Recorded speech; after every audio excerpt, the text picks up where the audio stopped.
I'm certain that every member of Congress would say that if they had been in Congress when John Lewis walked across that Edmund Pettus Bridge and the Civil Rights Act was passed, that they would have stood on the right side of history. Well, Madam Speaker, today we're going to see exactly what side of history you all are going to be on. Democrats' impeachment of President Trump today has now set the standard that they should be removed for their support of violence against the American people. A historic day on Capitol Hill, the House voting to impeach President Donald Trump, accusing him of inciting last week's insurrection at the U.S. Capitol. Unlike the first time he was impeached a year ago, we saw lawmakers on both sides voting in favor of impeachment. The final vote, 232 to 197, with 10 Republicans voting in favor of impeachment.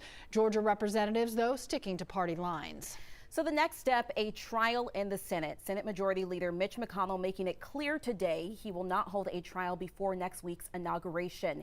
Even if the Senate convicts Trump, they would still have to decide the punishment, which could include banning him from running in the future. Earlier this afternoon, the White House released a statement urging no violence, no law breaking, and no vandalism of any kind after the vote. The statement references the FBI warning of more possible armed protests and says that is not what President Trump stands for.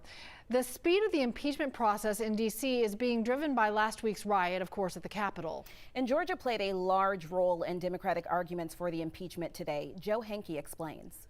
In the single article of impeachment, Democrats claim President Donald Trump incited the crowd that stormed the U.S. Capitol. But also at the center of the article of impeachment is the president's actions following the presidential election through last week, with Georgia being the only state specifically named. President Trump urged the Secretary of State of Georgia, Brad Raffensperger, to find enough votes to overturn the Georgia presidential election results. That claim read on the House floor today from the article of impeachment against President Donald Trump.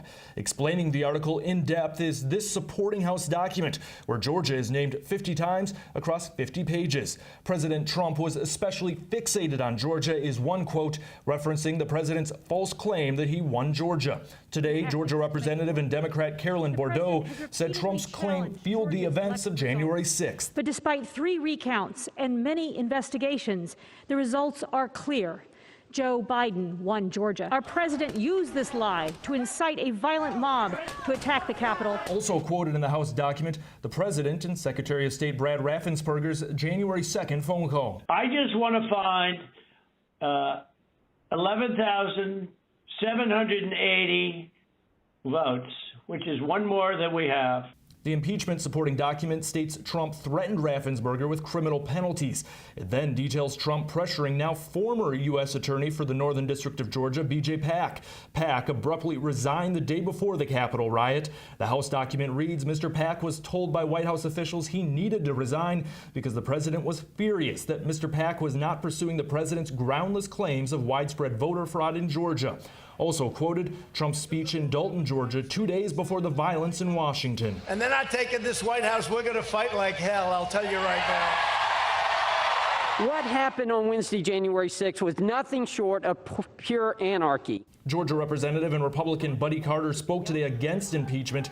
Carter said rioters must be held legally accountable, but impeaching the president would only further divide an already split country. This is very serious and concerning effort during such a tense and fragile time in our country.